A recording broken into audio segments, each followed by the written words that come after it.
Hello guys, welcome back to our channel. വാഴ 2 ഞാൻ movie ഇപ്പോഴാണ് കണ്ടത്.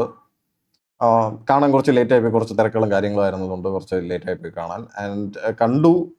ഇന്നലെ മൂവി കണ്ടു, പക്ഷേ ഇന്നത്തേക്ക് വരെ വെയിറ്റ് ചെയ്ത് എന്താണെന്ന് വെച്ച് കഴിഞ്ഞാൽ നമുക്കിപ്പോൾ ഒരു മൂവി കണ്ടതിന് ശേഷം നമുക്കൊരു ഹാങ് ഓവർ ഉണ്ടാവില്ലേ, അങ്ങനെ ഒരു തരത്തിലുള്ള ഒരു മൂവിയാണിത്. എല്ലാ മൂവി കാണുമ്പോഴും നമുക്ക് കിട്ടാറില്ല, പക്ഷെ ചില മൂവീസ് നമ്മളെ ടച്ച് ചെയ്യുന്ന മൂവീസ് കാണുമ്പോഴത്തേക്കും നമുക്ക് അങ്ങനെ ഒരു ഹാങ് ഓവർ വരും. അപ്പം അങ്ങനെ ഒരു ഹാങ് ഓവറിൽ നിന്ന് ഒന്ന് ഇറങ്ങാനായിട്ട് കുറച്ച് ടൈം എടുത്തു. അപ്പോൾ അതുകൊണ്ടാണ് ഇത്രയും ലേറ്റ് ആയത്. സോ പേഴ്സണലി എനിക്ക് മൂവി വളരെയധികം രീതിയിൽ റിലേറ്റ് ചെയ്യാൻ പറ്റി. And performance wise exceptional performance from every one. അതിപ്പോൾ നമ്മുടെ ബിജുകുട്ടൻ ചേട്ടനാണെങ്കിലും പിന്നെ അതുപോലെ വിനായകനല്ലോ വിനായക്, ഇവർ രണ്ടുപേരുടെ കോംബോ, ആ അച്ഛനും മോനും തമ്മിലുള്ള ആ ഒരു കോംബോ, അത് എക്സെപ്ഷണൽ ആണ് കേട്ടോ. അത് പറയാതിരിക്കാൻ വയ്യ. ഇവരുടെ ആ ഒരു കോംബോ ഭയങ്കര ഫ്ലോലെസ് ആയിരുന്നു. എന്നുവെച്ചാൽ അവരുടെ സീൻസ് വരുമ്പോഴത്തേക്ക് ഈ ക്യാമറ വെച്ചിട്ടില്ല എന്നുള്ളൊരു ഫീലാണ് എനിക്ക് കിട്ടിക്കൊണ്ടിരുന്നത്. അവർ വരുമ്പോഴത്തേക്കും ഇങ്ങനെ കംപ്ലീറ്റ്ലി ഇങ്ങനെ നാച്ചുറലായിട്ട് ഇങ്ങനെ നമ്മളൊരു ഇത് വരുമ്പോൾ ഒരു സിനിമയാണ് നമ്മൾ കാണുന്നതെന്നുള്ളൊരു ഫീലേ ഒന്നുമില്ല. അത് ഈ പഴയ സിനിമകൾ ഈ പറഞ്ഞ പോലെ ഈ ശങ്കരാടിയുടെ ഒക്കെ പെർഫോമൻസ് കാണുമ്പോഴേക്കും നമുക്ക് കിട്ടുന്നത് പോലെ ആ ഒരു സംഭവമാണ് ഇവരുടെ ഈ ഒരു കോംബോയിൽ നിന്ന് എനിക്ക് കിട്ടിയത്. ഓക്കെ, അതിനുശേഷം പറഞ്ഞു കഴിഞ്ഞാൽ ഈ സിനിമയ്ക്കകത്ത് മെൻഷൻ ചെയ്തിരിക്കുന്ന കുറച്ച് സീൻസ്, അതായത് നമുക്ക് ഭയങ്കരമായിട്ട് ഇപ്പോൾ ഈ പറഞ്ഞതുപോലെ story of a billion bros എന്ന് പറഞ്ഞതുപോലെ അത് വളരെ സത്യമാണ്. കാര്യം എന്താണെന്ന് വെച്ചാൽ എനിക്ക് പേഴ്സണലി റിലേറ്റ് ചെയ്യാൻ പറ്റിയിട്ടുള്ള ഒരുപാട് സീൻസ് ഇതിനകത്തുണ്ട്. ഇവരുടെ കഷ്ടപ്പാട്, ഇവർ പണിയെടുക്കുന്ന ഈ കഷ്ടപ്പാട് കാണിക്കാനായിട്ട് ഇവർ ഈ ദുബായ് പോകുന്നതും, പിന്നെ ഇപ്പം ഞാൻ ഒരു പ്രവാസിയായിരുന്നു, ഞാൻ ഖത്തറിൽ നിന്ന ഒരാളാണ്. അപ്പം എനിക്ക് പെട്ടെന്ന് കണക്ട് ചെയ്യാൻ പറ്റും ഈ ഒരു സീൻ. പോയി കഷ്ടപ്പെട്ട് എന്താണ് ഓരോ സിറ്റുവേഷൻസ് ഫേസ് ചെയ്ത് ആരുമില്ല, അപ്പം അങ്ങനെയുള്ള സിറ്റുവേഷൻസിലൊക്കെ നിൽക്കുകയും ഇങ്ങനെയുള്ള കാര്യങ്ങളെല്ലാം ഫേസ് ചെയ്യുകയെല്ലാം ചെയ്തിട്ടുണ്ട്. ആൻഡ് ഈ മൂവിക്കകത്ത് കാണിച്ചേക്കുന്ന ഈ കാര്യങ്ങളെല്ലാം സത്യമാണ്. അതിൽ ഒരു കാര്യം പോലും എക്സാജറേറ്റ് ചെയ്തതില്ല. അത് പോവാത്തവർക്ക് മാത്രമാണ് അത് കണക്റ്റ് ആവാത്തതും, അല്ലെങ്കിൽ അത് കുറച്ച് ലാഗായിട്ടൊക്കെ ഫീൽ ചെയ്യുന്നത്.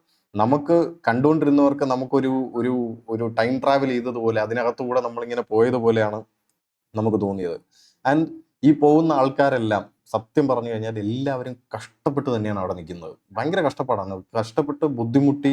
അവിടുത്തെ ഈ പറഞ്ഞതുപോലെ റേസിസം, അതിനകത്ത് ഈ നിഗർ എന്ന് വിളിക്കുന്ന ഒരു സീനുണ്ട്. ഇവിടെ ചിലർ കൂളായിട്ട് ഈ നിഗ, വാട്സാപ്പ് നിഗ ഇങ്ങനെയൊക്കെ പറയുന്നതുകൊണ്ട് അതിന്റെ യഥാർത്ഥ മീനിങ് എന്താണെന്നുള്ളത് അതറിയാവുന്നവർക്ക് ഈ പെട്ടെന്ന് ഞാൻ ഒന്ന് പറഞ്ഞുതരാം. ഈ പണ്ട് ആഫ്രിക്കൻസിനെ ഈ കോളനൈസ് ചെയ്തിരുന്ന സമയത്ത് ഈ ബ്രിട്ടീഷുകാർ, ഈ അമേരിക്കക്കാർ, അവിടെ സ്ലേവറി ഉണ്ടായിരുന്നു 18th സെഞ്ചുറിയിൽ. അവിടെ നിന്ന് ഈ സ്ലേവ്സിനെ കൊണ്ടുവരും. സ്ലേവ്സ് എന്ന് വെച്ചാൽ അടിമകളെ കൊണ്ടുവരും. ഈ ചങ്ങലയിൽ കെട്ടിയിട്ട് ഈ കറുത്ത വർഗ്ഗക്കാരെ കൊണ്ടുവരുന്ന അവരെ ഇവർ പേര് പറഞ്ഞ് വിളിക്കില്ല. ഈ ചങ്ങലക്കിട്ട് ഈ ചുണ്ടൊക്കെ ഇങ്ങനെ ഇരുമ്പ് കൊണ്ട് ഇങ്ങനെ ലോക്ക് ചെയ്ത് വെക്കും. അവർക്ക് സംസാരിക്കാനുള്ള ഇതൊന്നുമില്ല. അവർ കോട്ടൺ ഫീൽഡിലൊക്കെ വർക്ക് ചെയ്യും. അവരെയാണ് ഈ നിഗർ എന്ന് വിളിക്കുന്നത്. സോ അവർ ഈ കറുത്ത വർഗ്ഗക്കാരെല്ലാം ഇപ്പോഴും റേസിസം മനസ്സിൽ കൊണ്ട് നടക്കുന്ന ഒരുപാട് ആൾക്കാരുണ്ട്. ആൻഡ് മറ്റുള്ളവർക്ക് ഇവിടെ ഇരുന്ന് ഈ ഇൻസ്റ്റഗ്രാമിൽ ഇതിലുമൊക്കെ ഈ എന്താണ് ഇങ്ങനെ ഇതിനൊക്കെ എതിരായിട്ട് സംസാരിക്കുന്ന സായിപ്പന്മാരെയും വെള്ളക്കാരെയൊക്കെ ഇവർ കാണുന്നുണ്ടായിരിക്കും. പക്ഷെ അത് അവിടെ ചെന്ന് കഴിയുമ്പോഴത്തേക്കും നിങ്ങൾക്ക് മനസ്സിലാവും വാട്ട് ദ റിയാലിറ്റി ഈസ്. അപ്പം നമ്മൾ ഫേസ് ചെയ്യുന്ന, അവിടെ ചെന്ന് നമ്മൾ ഫേസ് ചെയ്യുന്ന ഒരുപാട് കാര്യങ്ങളിൽ ഇതും ഈ റേസിസവും അവർ ഇൻക്ലൂഡ് ചെയ്തതിൽ ഐ എം ടെലിംഗ് യു, അതൊക്കെ ഈ റൈറ്ററിന്റെയും ഡയറക്ടറിന്റെ ഒക്കെ ഒരു വലിയൊരു ഇത് തന്നെയാണ്. ആൻഡ് ആ എല്ലാ മൈന്യൂട്ട് കാര്യങ്ങളും അവർ ഇത് ചെയ്തിട്ടുണ്ടെന്നുള്ളതാണ്. കാരണം പല റേഞ്ചിൽ നിന്നുള്ള പല വീട്ടുകാരെ അവർ കാണിച്ചിട്ടുണ്ട്. ഒരാൾ അച്ഛനും മോനും തമ്മിലുള്ള ആ ഒരു നല്ല കണക്ഷൻ കാണിക്കുന്ന ഒരു ഒരു ഫാമിലി. പിന്നെ ഒരു അച്ഛൻ മക്കളെ വിട്ട് മക്കളെ ഈ എൻ്റെ പ്രാരാബ്ദങ്ങളെല്ലാം കഴിഞ്ഞു ഒരു 10-20 വയസ്സാകുമ്പോൾ തന്നെ മക്കളെല്ലാം ഓരോ സ്ഥലത്ത് കയറ്റി വിട്ടിട്ട് എൻ്റെ പ്രാരാബ്ദങ്ങളെല്ലാം കഴിഞ്ഞു എന്ന് പറഞ്ഞ് വീട്ടിൽ കയറി ഇരുന്നിട്ട് എല്ലാവരുടെ അടുത്തും, വരുന്നവരടുത്തും മോൻ്റെ അടുത്തും എൻ്റെ മോൻ ഇവിടെയാണ്, എൻ്റെ മോൻ അവിടെയാണ് എന്ന് പറഞ്ഞിരിക്കുന്ന ഒരു ഇതൊക്കെ എന്ന് പറഞ്ഞാൽ ഇവർ സൊസൈറ്റിയിൽ നിന്ന് റോ ആയിട്ട് എടുക്കുന്ന ചില കാര്യങ്ങളാണ്. വളരെ ഇമ്പോർട്ടൻ്റ് ആയിട്ട് പറയേണ്ട ഒരു കാര്യമാണ്. സ്കൂളിലെ ചില കാര്യങ്ങൾ ഇവർ പറഞ്ഞേക്കുന്നത് ഹാറ്റ്സ് ഓഫ്. സത്യം പറഞ്ഞാൽ അത് പറഞ്ഞേ പറ്റൂ. ഇത് വീഡിയോ കുറച്ച് ലെങ്ത് ആയി പോകുന്നുണ്ടെന്ന് എനിക്കറിയാം, പക്ഷെ അത് പറയാതിരിക്കാൻ വയ്യ. ഈ മറ്റേ ആട് സിനിമയിലെ പോലീസ് സർബത്ത് ഷമീറിന്റെ പുള്ളിയുടെ പേരെന്താണെന്ന് എനിക്കറിയില്ല, വിജയബാബു അങ്ങനെ എന്താണ് പേര്. അപ്പോൾ പുള്ളിയുടെ പെർഫോമൻസ് കിടിലം പെർഫോമൻസ്. കാരണം ഒരു ചെറിയൻ സാറിന്റെ എല്ലാ രീതിയിലുള്ള ഒരു പെർഫോമൻസ് ആയിരുന്നു. നമുക്ക് രണ്ടെണ്ണം പൊട്ടിക്കണമെന്ന് തോന്നിയിട്ടുള്ള ഒരു ക്യാരക്ടറാണത്. And I'm telling you, നമ്മളുടെ ഇന്നത്തെ കാലത്തുള്ള ഈ വിദ്യാഭ്യാസ രീതി വളരെ മോശപ്പെട്ട ഒരു രീതിയാണ്. കാരണം സത്യം പറയാലോ, I believe in a concept. ഞാൻ മനസ്സിലാക്കുന്ന ഒരു കോൺസെപ്റ്റ് എന്ന് പറയുന്നത് there are no bad students, only they are taught bad. എനിക്ക് ഈ മൂവി കണ്ടപ്പോഴും എനിക്ക് അതാണ് ആ ഒരു കോട്ടാണ് എനിക്ക് റിലേറ്റ് ചെയ്തത്. നമ്മുടെ ഒരു രീതിയിലുള്ള ടാലന്റ് എക്സിബിറ്റ് ചെയ്യാനുള്ള ഒരു സ്ഥലം ഇല്ലാത്തൊരു സ്ഥലമാണ് ഇന്നത്തെ കാലത്തെ സ്കൂൾ എന്ന് പറയുന്നത്. സത്യം പറയാലോ, ഒരു ട്രാഷ് ബിന്നിന്റെ അത്ര വില പോലും ഇല്ല ഇന്നത്തെ ഈ എഡ്യൂക്കേഷണൽ സിസ്റ്റം എന്ന് പറയുന്നത്. ഇറ്റ്സ് ഭയങ്കര ഒരു ഫ്ലോപ്പാണ്. ആ സ്കൂളിൽ ബസ് ഇടുന്ന ഒരു സീനുണ്ട്. ഞാൻ എൻ്റെ +1 +2 സമയത്ത് നമുക്ക് വെക്കേഷൻ ആയിരിക്കുമ്പോൾ, അല്ലെങ്കിൽ 10ാം ക്ലാസ് 8ാം ക്ലാസ് ഈ സമയത്തൊക്കെ നമുക്ക് വെക്കേഷൻ ആയിരിക്കുമ്പോൾ നമുക്ക് കളിക്കാൻ സ്ഥലമില്ല. കാരണം എന്താണെന്ന് വെച്ച് കഴിഞ്ഞാൽ ഇവിടെ സിറ്റിക്കകത്ത് ആയതുകൊണ്ട് തന്നെ നമുക്ക് കളിക്കാനും ഇതിനും ഒന്നും സ്ഥലമില്ല. അപ്പോൾ എന്ത് ചെയ്യും, നമ്മൾ സ്കൂളിൽ ചെല്ലുമ്പോഴത്തേക്ക് അവിടെ ഈ ബസ് ഇങ്ങനെ അടുക്കിയിട്ടേക്കും. കറക്റ്റായിട്ട് അവരത് നോട്ട് ചെയ്ത് പറഞ്ഞു എന്നുള്ളതാണ്. അതിനൊക്കെയാണ് ഞാൻ പറയുന്നത്, ഇങ്ങേർക്കൊരു അവാർഡ് കൊടുക്കണം. ഇത് എഴുതിയ ആൾക്കും ഇത് പറഞ്ഞ ആൾക്കും.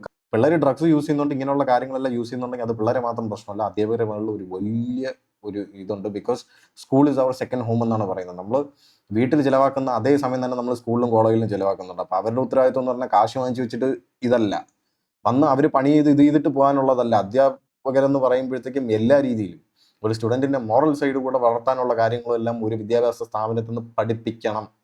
അവരുടെ ഫിസിക്കൽ ആക്ടിവിറ്റീസ്, അവർ എങ്ങനെയാണ് ആൾക്കാരോട് ഇടപഴകേണ്ടത്. ഇല്ലെങ്കിൽ നമ്മൾ ഒരു സ്കൂളിൽ നിന്ന് പഠിച്ചിറങ്ങുന്ന ഒരാൾ ഒരു പബ്ലിക് പ്ലാറ്റ്ഫോമിൽ കയറി ഒന്ന് പ്രസംഗിക്കാൻ കഴിവുള്ള എത്ര പേരെ ഇവർ വളർത്തിയെടുക്കുന്നുണ്ട്. ഒരു സ്പീച്ച് പറയാനായിട്ട് എല്ലാവർക്കും ട്രെയിനിങ് കൊടുത്തിട്ടുണ്ട്. എല്ലാവരെയും ഈക്വലി ട്രെയിൻ ചെയ്യണം. അതിനായിട്ട് മാത്രം ചിലർക്ക് കഴിവുള്ളവരുണ്ട്, അവരെ മാത്രം ഇങ്ങനെ പൊക്കിക്കൊണ്ട് നടന്നാൽ പോരാ. എല്ലാവരെയും ഈക്വലി ട്രെയിൻ ചെയ്യണം. സോ എനിവേസ്, നമ്മൾ ഇത് പറഞ്ഞുകൊണ്ടിരുന്നു കഴിഞ്ഞാൽ ഇതിനകത്ത് മൂവിയിൽ നമ്മൾ ഒരുപാട് കാര്യങ്ങൾ പറഞ്ഞു പോകേണ്ടി വരും. ഒരുപാട് കാര്യങ്ങൾ നമുക്ക് റിലേറ്റ് ചെയ്യാൻ പറ്റിയ ഒരുപാട് കാര്യങ്ങൾ ഈ മൂവിക്കകത്ത് ഉണ്ടായിരുന്നു. And I M personally happy and satisfied with this movie. അത് എക്സെപ്ഷണൽ മൂവി അങ്ങനെ തന്നെ പറയണം.